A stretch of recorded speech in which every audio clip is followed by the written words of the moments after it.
And this gets to the other thing that you had mentioned about time streams. So probably a few years back, when I would go into the astral, you see things, right? You see maps on the wall, you talk to people. And the thing is if everybody and every human on the astral was living within this timeline, then they should all agree upon simple things, like the existence of certain countries or who was the first president of the United States. And sometimes you don't get those answers.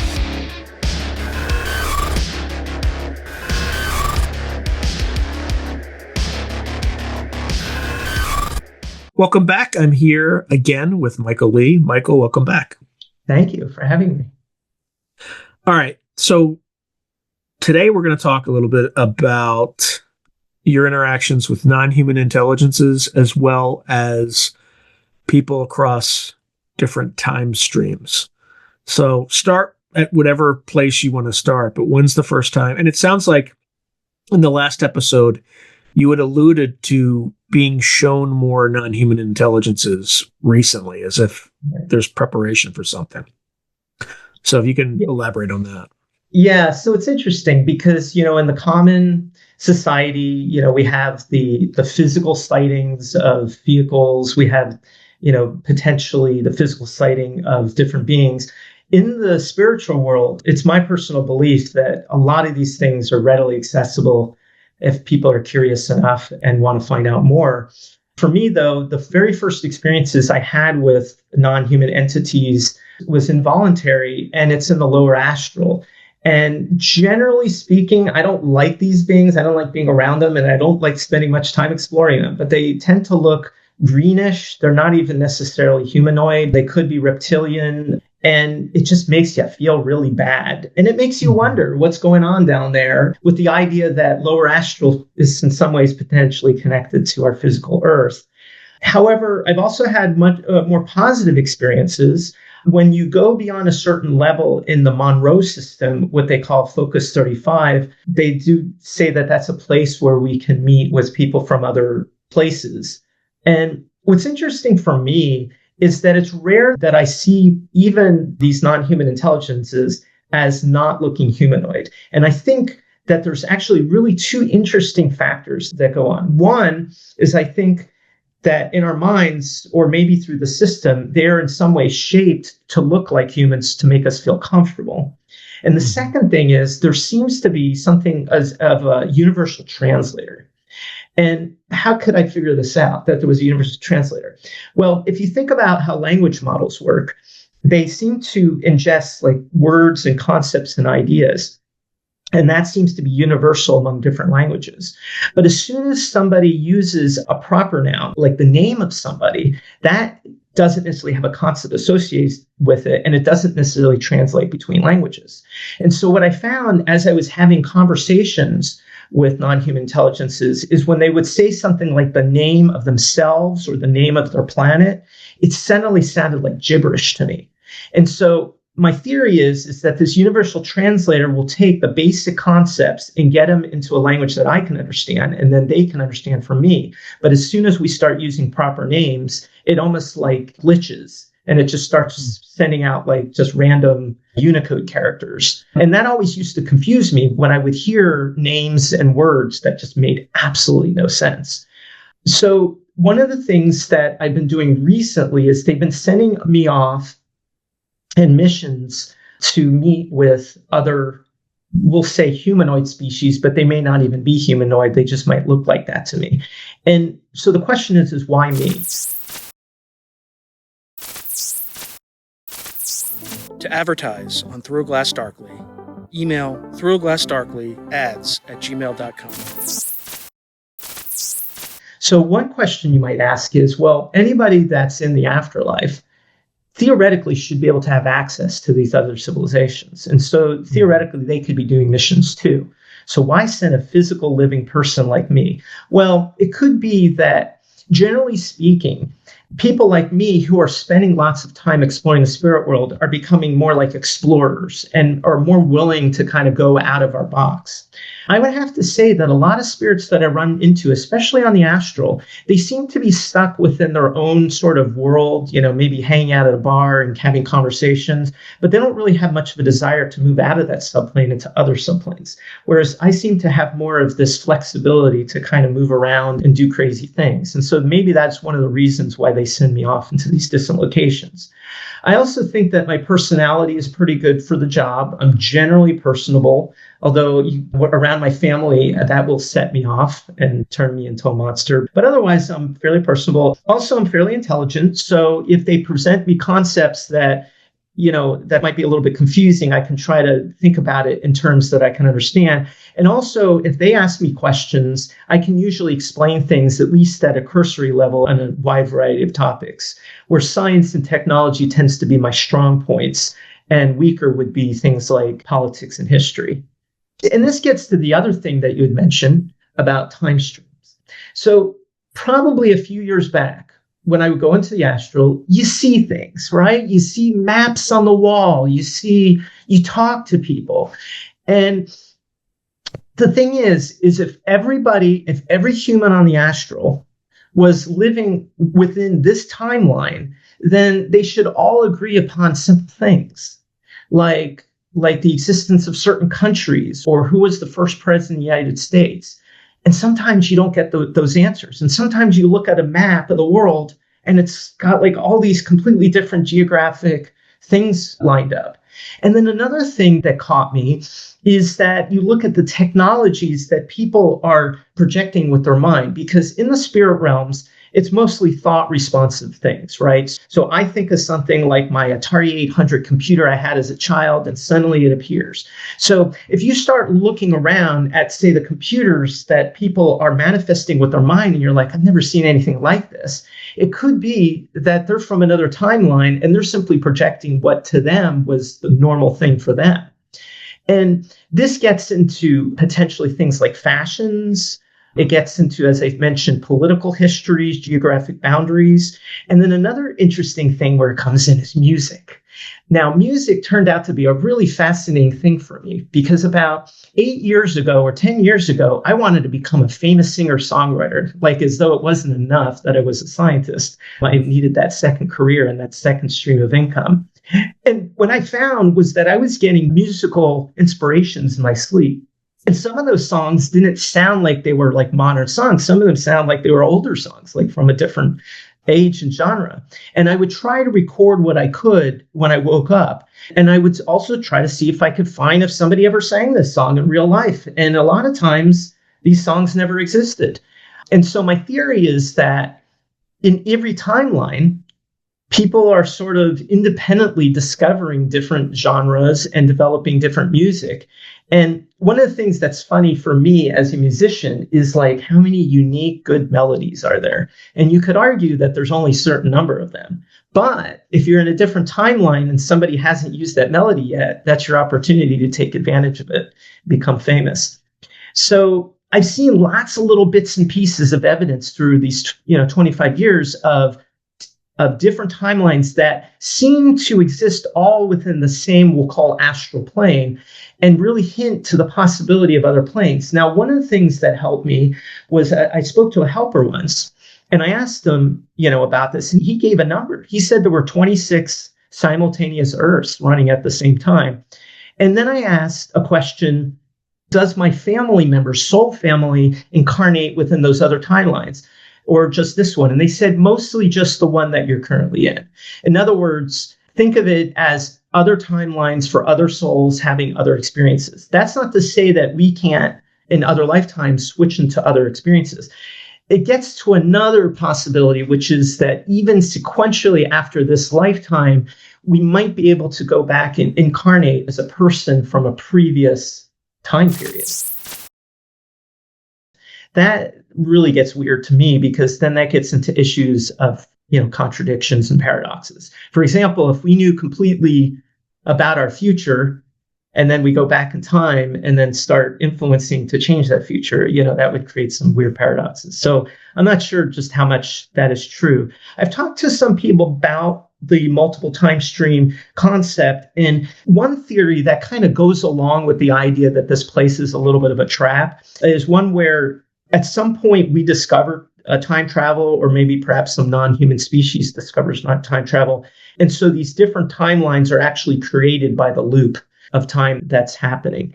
So this is like causality and retrocausality, basically? Well, yeah. So I don't know. Yeah, I don't know. Honestly, I don't have really good feelings about causality, but I do know that, I do understand those concepts. But I haven't asked too deep. This gets to another point, which is that when you're generally in the astral, as I've mentioned, you're not going to necessarily get very good answers. So if you really want good answers, you got to progress to these really high vibrational planes. And every time I go out of body or become lucid, I'm starting from the bottom. And I also have a stopwatch, let's say 5 minutes. So whatever I can accomplish in 5 minutes is what I'm going to get out of it. And some days I just don't make it very high. And sometimes I make it really high. And what's kind of funny is when you reach some of these really high vibrational planes, you're just kind of like, oh, I feel so good. I don't want to leave, kind of thing. And so you might forget what questions you were asking. The other problem that you can run into is that when you go to these higher vibrational planes, that the mind that you're using in those higher planes may not actually transfer the information to the mind that's in this current plane. And so you may actually have a little bit of amnesia. Because the information at a higher vibrational frequency means it's more granular, and it's probably much more information dense, and you just can't fit it back into your meat suit. Right. And the density gets to the idea that I observed a lot when I would go from the astral plane into the mental plane, is that time felt like it was sped up by about a factor of 2 for a few seconds before I sort of oriented myself to that new time frame. So it's like everybody was moving very quickly, and then suddenly everything slowed down again. So it's possible that as you go to these higher vibrations, that everything is happening really quick, and your physical mind just can't keep up all the information that's being thrown at you. Now, in these, at least in your interaction with non-human intelligences, can you talk about some of that? Like, what was the most harrowing experience you've had with a non-human intelligence? So the harrowing ones are occurring at that low vibrational plane. At the higher vibration, everybody's very friendly. But the low vibrational plane, they haven't talked to me telepathically, but you feel terrible. You feel nauseous. Of course, you got the smell of the astral, which stinks also. And you just get the sense that they're almost. When you say stinks, what does it smell like? Like sulfur? Well, the term that I used to use was rotten cheeseburgers. I don't even know what that is, but that's about the best way I could describe the lower astral. It feels like these beings are just kind of like trapped there themselves, or I don't even feel like they're happy, or I would say that the demonic entities I mentioned in the previous episode, at least they're sort of like CEOs. They're kind of like leaders. They're excited about their job of trapping people. Whereas these aliens just seem like they're just kind of morose and just kind of just sickly depressed. And it's almost like potentially they want me to retrieve these beings, but I don't think I've ever gotten close enough to one of them or stayed long enough in that area to do what I needed to do. But now that I've talked about it with you, maybe that's what I'll do next time I see them, is I'll try to retrieve them. Do you think there are any risks in trying to retrieve something like that? Like, can they trap you?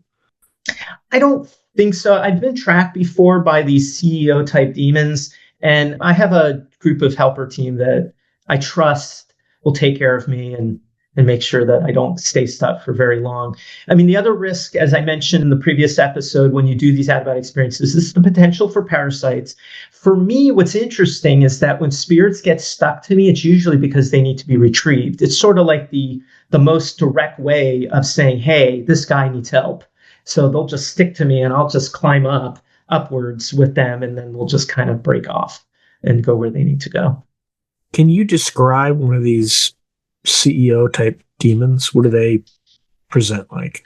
So first thing is, you typically don't see them in person. They seem to speak over a loudspeaker with such authority. Like, Michael, I don't want you here. You're messing up my system. Because when you do retrievals, you're messing up their system. You're taking away the souls that they've had trapped there. So yeah, they speak with a lot of authority and power over a loudspeaker. They're very bought into the work they're doing. They don't really want to leave. They like where they are. They're happy doing this kind of business, and they try to scare away people like me, who are doing the retrieving. There are entities that are a little bit more playful, demonic entities, like from a, like they'll try to kiss you or something like that, but they'll have like the black tongue. I just consider is this like the human flesh piles that Robert Monroe saw, or is that different? I haven't seen the human flesh piles, but I seem to sometimes attract. By the way, that actually, I just realized that had like two connotations. Yeah. Flesh piles is not the horrifying connotation where it's just a pile of flesh. It's more like bodies merged, engaged in carnal activity. Yeah. I actually haven't seen that particular thing go on. And frankly, I haven't seen that at all. It's funny, like one experience that comes to mind is it was more like I was having a dream, but I knew it was astral once this happened. I was taking a shower in the dream and I saw this woman come in. It looked like she was all bruised and kind of like you would see in a horror movie. And as soon as I noticed she was looking at me, she screamed and ran away. So yeah, there is that type of entity there. That's certainly the least of my worries. And if I could help those people, and if they didn't run away so quick, I would. So yeah, I mean, not much scares me down there. I think my biggest fear would be some sort of attachment that got into me and then in my physical life, it affected me. But once again, I've been doing this for 25 years. I'm still fairly unscathed. I haven't developed any new bad habits that I didn't already have beforehand. I don't know that out-of-body is for everybody. Some people do get spooked. I do have a team that works with me because of the retrieval work I do. So I can't guarantee that everybody's going to be 100% safe doing it.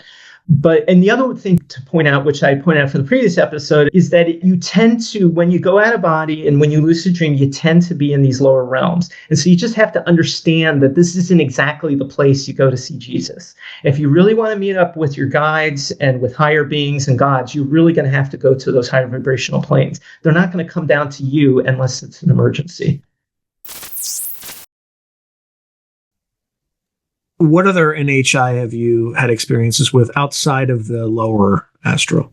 So in the higher vibrational planes. So one time I asked to visit a humanoid, the nearest humanoid species. And the impression I got was that they were relatively, we'll call them innocent in the sense that they were just good people, human species, didn't have to deal with wars and conflicts. When I mentioned nuclear weapons, they got very upset at me. And it was like, well, then I'm just telling you what, so I believe that a lot of these groups of individuals have a stronger spiritual connection than we do. And so they generally are better behaved and more knowledgeable and generally do less negative things. That has been my impression. But they will a little bit look down on us because we do have more negative traits. But I think that's more of a function of how clouded our system is in terms of our ability to gain information. Any interaction with NHI that were clearly, well, I guess this is the first example, but like non-human species outside of that? And you said there had been this quickening of you having more and more of these experiences with NHI, as if something or someone was trying to prepare us for open contact. Is that accurate? Yeah, that's plausible. I also had an experience once that was which felt like it was well into the future, where humans had reached the point where we were mature enough to start having visitations from elevated beings. So it's sort of a contradiction, the possibility of things happening sooner than later versus things happening way into the future. It could have to do with the fact that we need some of these visitations to stabilize our Earth environment. Yeah, that would be too much risk for us to not have some help, so to speak. I do think that, so this is one area that's really big, but it's a little bit less about my experiences, but about the people that I get to know through the spiritual Zoom meetups and stuff. When I do psychic readings on a lot of the psychics that in these psychic circles, inevitably I pull out non-human lifetimes. And some people don't want to hear it, because they're Christian and they just don't want to hear this stuff. And it gives me the impression that there's a fair bit of non-human incarnates currently on our planet. And they serve at least 3 different roles. So one role is scouting, whereby their experience is also like being shown on a television screen to their people. The second is that they want to have Earth-like experiences because they see it as a challenge. Maybe the lifetimes they've had before where everybody was nice to each other. They're like, hey, I want to see what it's like. I think I can beat this. And of course, they find that it's very difficult. And then the third type are the people that are actually here to try to change. They come here and they really want to, help this place along. And so they bring in their ideas and they bring in their energy source and their connection to help move this species forward.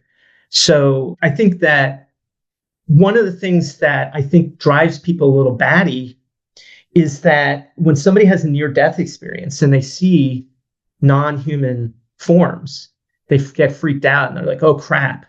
We're in some sort of matrix that's guarded by aliens.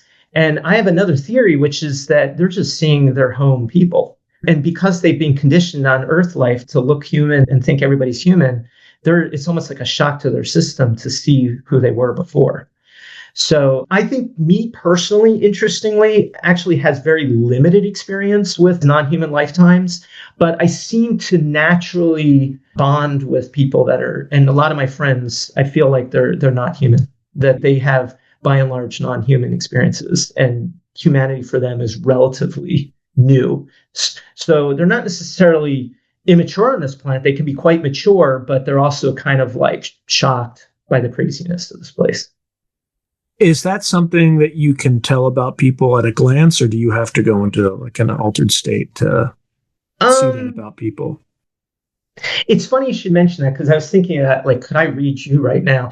I think when I get that's exactly what I was thinking, by the way. Yeah, I know. So I will say that the more I get to know somebody, the more it becomes distinctly obvious that they're special.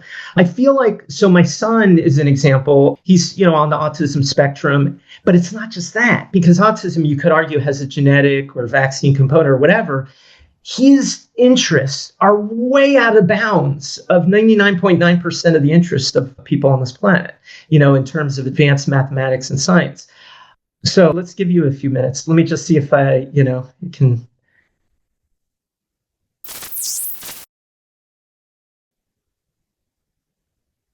Yeah. So, okay. Yeah.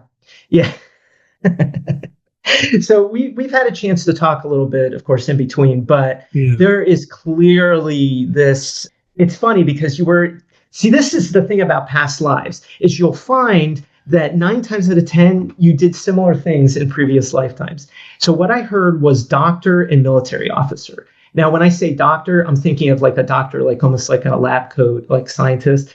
So, but I'm thinking of it as like, you're like a different color. It's like you're not.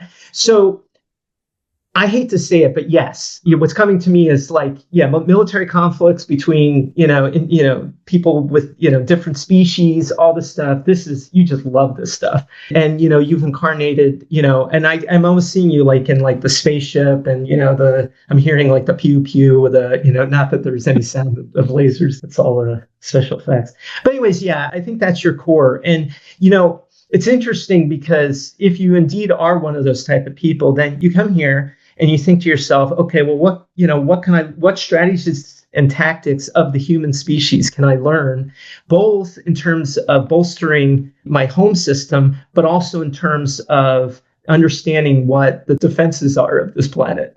Not that you necessarily want to take over the planet, but, there's always a fine line in galactic politics between letting species grow on their own and develop on their own, and taking their planets over and their people over for resources and, and other things. So you may be one of those folks. One way to know for sure is to go ahead and do past life hypnosis. It tends to be fairly accurate. They put you under hypnotic thing. You just start imagining different things, and, it's hard to know for sure anything that comes out of our mouths, whether it's me or what comes out of your mouth when you do the hypnosis. But you'll find that 9 times out of 10, it's not shocking. It all fits a pattern.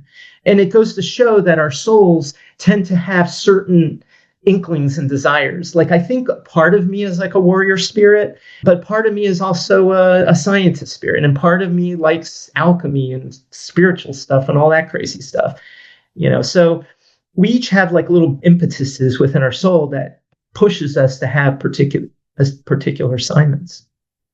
Yeah. Yeah, look, if there's one conclusion, humans fight dirty. That's like the main conclusion. You Well, have I to don't even expect the know. unexpected at any given time, right? What's funny about humans is because I don't know how other species fight. I know that all species have to have some amount of defenses. I don't care how peaceful you are. You got to defend yourself against other beings. But I just don't know how they fight. I mean, I don't know if you have a better impression with, when you've talked to like remote viewers about, their, you know, whether they even share Well, anything. like the image that you created, David Morehouse has viewed all sorts of Mm. species throughout the universe where there's wars, there's all sorts of stuff like that happens. Again, he wasn't specific, and the other thing too is you can't confirm any of these things because there's no direct feedback that you would ever get. So I'll give you an interesting little wrinkle, which is, people talk a lot about the Pleiadians and how wonderfully evolved they are. There's a time travel situation likely going on because if you look at the Pleiadian star system, they are all of 100 million years old. They're not even completely fully bright stars like our sun. They're all blue. There's still lots of dust. Planets are still congealing. So I would argue that the Pleiadians that people are running into are future and are possibly us in the future of all beings. But also you could see it as a fertile ground, with all the stars there and all the accretive dust, that there's going to be quite a few, beautiful planets there in the future. So yeah, that's another issue, is that when we talk about these things, are they even occurring in our timeline, in our locality? So again, going back to me, this podcast shouldn't Sure. be about me, but Yeah, why not? when you say kind of learning military doctrine and tactics, do you mean in like a devious way or just just acquiring more knowledge and experience about how different species do it? At a soul level, you don't take sides. I mean, you're not. So I think it's just, you just love learning. This is, and you may find that a particular civilization, like you said, doesn't take to play dirty. So you run out of things that they do. Whereas you come here and you're like, wow, this is so creative. The Vietnam War, what our enemy did there, was very creative. So I think, yeah, you just love soaking this up. You also, it's possible, and maybe this is more me, is like, why do conflicts start? Like, what are the causes? You could have come from a place where the conflict is occurring between, say, different planets. And then you come here and it's like, why the heck are people on this very same planet fighting against each other? It makes no sense. It's like we should be a unified front against. Well, it makes sense. It makes sense, but the reason is pretty dark, right? It keeps the population under control. That's number one.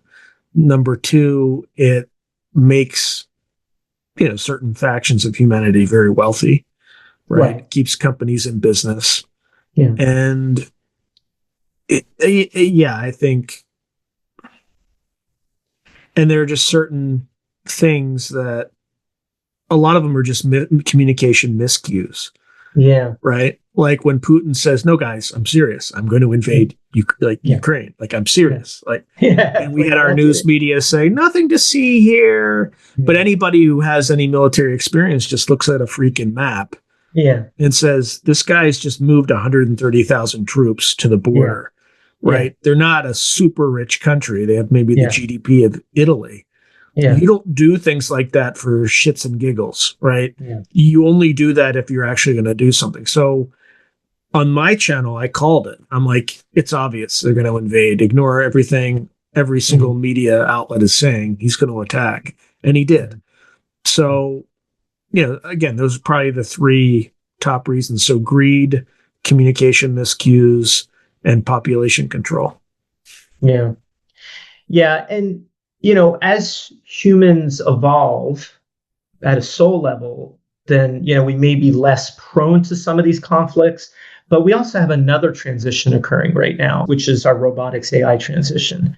And I think just terrifying. And be careful because you might cross into kind of your professional career. Yeah, no, it's true. But so I think that, NHI may have taken a big interest in us when we first developed nukes. And now that we're developing AI, that may also be like another sort of keeping an eye on us kind of thing. So, it's almost like they're parental, but we can't completely rule out the fact that this entire system is being run by, devious individuals. And when I say the system, I mean spiritual and physical.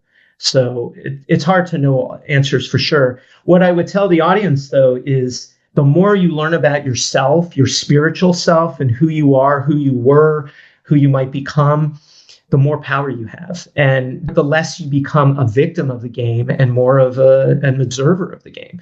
And I think that, in your case, I think you enjoy this. I mean, this is you're feeding off of it and going, wow, this is interesting times, and I'm learning a ton. And I'm the same way, although I'm less interested in the geopolitics and the fighting and more about, just the developments in technology. I just think it's a really cool time. I can imagine I had lifetimes where nothing any interesting was going on and there weren't many books for me to read, and I was just tending the land and bored out of my mind. In this one, we never satiate ourselves with what we can learn.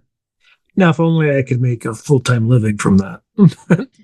Well, that's true. That's true. I spend a lot of my time learning and a little of my time just doing what I need to do to get the job done. And it would be nice if we got paid to learn more. The challenge, for somebody like you is like, what niche can I create for myself that millions of other people are also interested in that I can step in? Because the problem is, if you find something that millions of people are interested in, you will get a lot of competitors. And they may not even do, and as we were talking about offline, they might not even do as a good a job with you as being deep and intellectual, but it still might appeal to the masses because it's fluffy and funny and whatever. 100%. And that's part of the issue. If you're kind of only speaking to people with 120 IQs and higher, right? That's, you're going to get a drop off on that bell curve in terms of who you appeal to. So, yeah, I guess it's a deliberate choice. Yeah. Yeah. And I try to explain things in a simple way, but I hope I don't come across as like mansplaining, like, it's like, duh, no, I mean, I think that, there's a balance.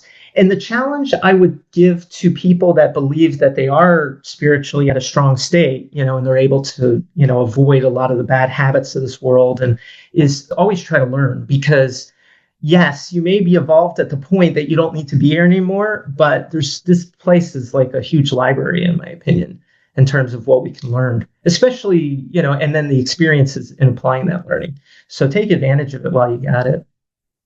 What should people, or what would your advice to people who are trying to engage more with the spiritual, but they're kind of starting from a very limited understanding? What would your advice to them be? Yeah, it's difficult because oftentimes, there's different sources out there. I enjoyed some books like Robert Monroe, which you had read too, and Bruce Moen. They're fairly, they're neutral in the sense that they're talking about their own developments. They're not, they get into a little bit about why they think the system exists. And I would also work with like the hypnotherapists like Michael Newton. I really enjoyed his books where he basically just had people go under. And I found that to be very insightful about what happens in between lives. If you're interested in trying to go out of body in particular, I would recommend Robert Peterson's books. If you're interested in more lucid dreaming, I don't know the names offhand, but I would look up lucid dreaming books. As far as developing psychic senses, that's trickier. It's funny, you talk to some psychics and they're like, well, I got it from birth. You can't just get it. And it's like, no, I think you can get it. There are a few books out there where you first identify what you're a little bit good at, and then you work on improving that skill. One thing that's important, and this also referenced my friend, his name is Claudio Soprano, and we'll put some links, for his channel where I talked to him a bit, is when you develop your senses, you shouldn't worry that you're necessarily getting true data, and that you really just want to focus on strengthening the channel. So in his case, he has an incredibly powerful visual channel. He closes his eyes and he sees these beautiful scenery. You want to do that first if you can, because the stronger your channel is, then when you go to seek out information, which will then be reflected by your mood, your intent, and things like that, then you can worry about testing it. Because a lot of people will say imagination precedes intuition. So does that mean that everything I told you today was imagination? Well, then you just have to start testing it. Then you have to look for those little bits and pieces of information that are generated and validating whether those are actually true or not. But developing your imagination is a big part of developing your ability to explore the spirit world. And like you said, you can't prove all of it. And I don't think you have to. I think you just need to find enough little bits and pieces of evidence to prove that, yeah, there's no way I could have gotten that information elsewhere. And that will then give you then the confidence that the world of imagination is more than what meets the eye, and it's more than just inside your head. Do you think there's a chance that imagination is just pulling from an alternative timeline or alternative futures or some other realm where you're just literally recording something that's happened somewhere else?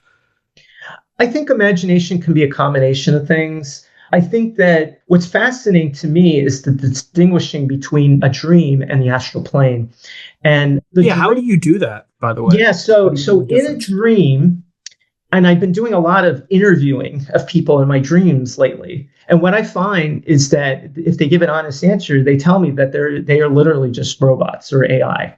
Or they don't quite use that term. I asked one person, they said they come from lessons, which I thought was interesting. So maybe dreams are teaching us lessons. So like spiritual algorithms. They're basically spiritual algorithms.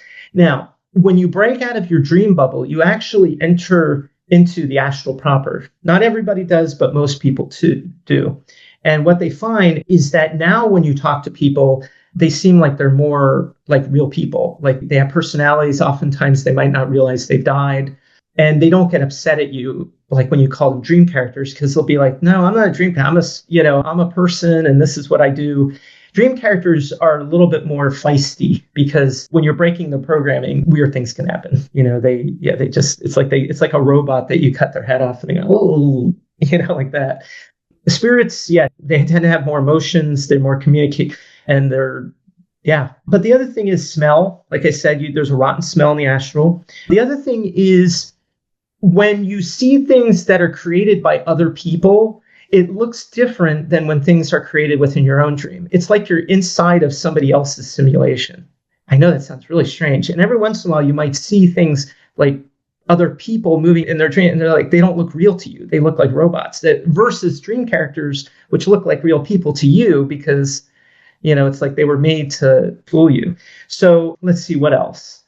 Certainly the resolution changes and the coloring changes as you move up the astral subplanes. You'll hear different sounds. When you move into the heaven planes, everything becomes more white. And I'm sorry, not heaven planes, false heaven planes. Let's be clear here. So you move into these realms where Christians believe that they've died and gone to heaven and no one else is there. Recently, it was just a dream at the time, but there was a bunch of people sitting all there, all dressed in white. And they were like, and one guy was like, I'm so glad that God, put me in heaven with you guys, fellow Christians in heaven. I was like, excuse me, I'm Jewish, and it's like, and I'm here too. It's like, they were just like, what are you doing here? So there are these groups of exclusive religions in the upper astral, and they have like these gaudy buildings and, white buildings and all this stuff. It's funny. But sometimes you'll hear like organ music in those areas, with the big organ, it sounds like you're listening to a, so for them, that's what heaven is. And so that's what they get. You move into the mental plane, everything comes a lot more, the colors get a lot brighter. Everything's a lot brighter. Everything's a little bit crisper. It's like they moved from a lower grade GPU to a higher grade GPU. And by the way, this gets to a whole nother point. The entire astral, and for that matter, all the parts of spirit that I've seen, I believe they're all a computer server. And the reason I believe that is because they all... Do you mean like a literal computer server or akin to? Well, akin to, but it is a server. It's a system, and it's not like true reality. It's apportioned realities, if you will. And for all we know, it might not be the real reality. In other words, it's built on top of whatever real reality is. Real reality might be formless for all we know.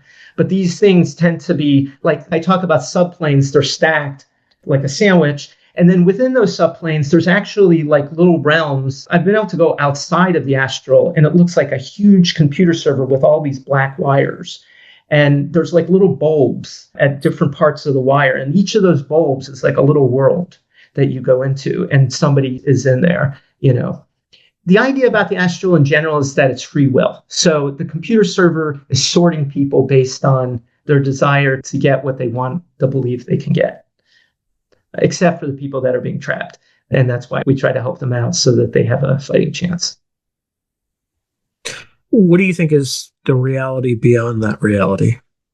It's very possible that when you get beyond these formed realities, we get to formless realities where, and I think the challenge for our human brains is we're just not conditioned to think in terms of what that might even look like. I really don't have much experience. The closest I've had to highest vibration is I felt like I went from a bodily form to more of a spherical form, and I felt like I was immersed in like love energy. But I would argue that that's just one stepping stone that, well, that's very interesting, right? Because during natural disasters, things like that, there's a lot of orb sightings, right?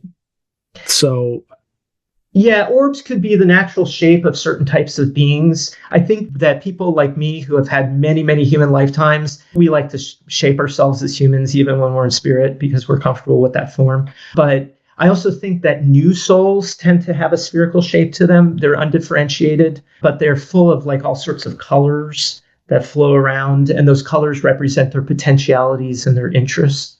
So, but yeah, formlessness is hard to imagine. The other possibility is that you get into hyperdimensionality, which is that you go from 3 dimensions to 17 dimensions. And right, so that just might be the shadow of a 5-dimensional something. Yeah, we're really locked down here in time and space. I mean, we're really locked down. And that gets to another theory that people, reason why people believe in the trap theory is they think to themselves, hey, I'm this super powerful soul. How is it they managed to like lock me down into this physical body?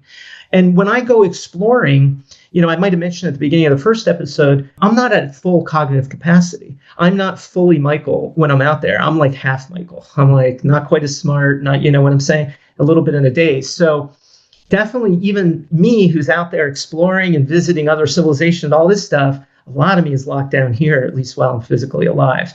So it's really quite an experience that we're getting here. All right. I think we're pretty close to time. Okay. So any final words for the audience? Yeah. So we'll put in the description at some point my email, that if you have any questions, feel free to email me. I find that with videos, at least in the few thousand, it's not like I'm going to be spammed with. Well, actually, I didn't even give you a chance to do this. Yeah. Do you have like any practices where you do psychic readings, or do you have any books that people should check out? No. I just have my email channels, YouTube, anything like that. Well, I mean, I can promote my friend's channel. It's at the THE non-physical. He has some videos where he and I get into deep conversations about the afterlife and what the heck is going on here. Me personally, you can reach me at michael@mysticalexplorer.com. And I can help answer your questions about lucid dreaming. I can't necessarily teach people how to lucid dream or out-of-body experiences because they came fairly easy for me. But once you know how to do that stuff and you want to know what to do next or how to navigate out certain situations, that seems to be where I can help. All right, my friend. It was a very illuminating discussion, and I really appreciate your time and the insights that you've shared with the audience, and I hope to talk to you again at some point in the future. Sounds great. And good luck in growing your channel. Yeah, I'm going to need it. So thank you, my friend. Okay, take care. If you enjoyed today's video, please hit like and subscribe, and also hit the notification button so you can be notified whenever I post new content. Thank you. Now, if you're enjoying the channel and you want to support it, there are several things you can do. In fact, there are 5 things you can do. The first thing you can do is just buy my books. I got plenty of books out in the market right now, and I would prefer that folks buy a book rather than giving me direct support because they get something out of it. They get a real tangible product. The second way you can support me is by becoming a member on YouTube or becoming a patron on Patreon. And just go to either site and it'll explain everything.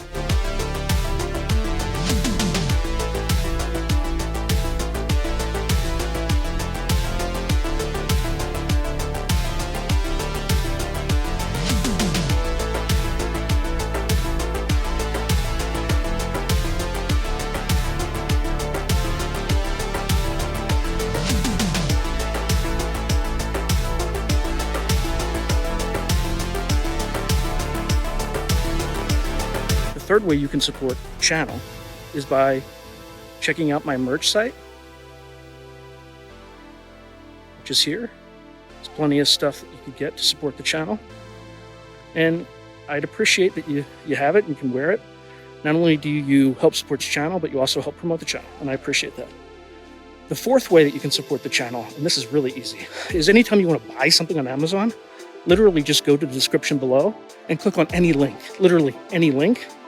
The channel gets a cut of that, and it costs you no extra money. You just go through the link, as I'm part of the Amazon Affiliates Club. The fifth and final way you can support the channel is through donations. Now, I don't prefer these because it's more of an expression of gratitude, but you don't really get anything out of it as a subscriber to the channel. However, if you decide to do these options, there's two options. There's Buy Me a Coffee, which is a separate site. And there's also, you can go through YouTube with either a super chat, super sticker, or a super thanks.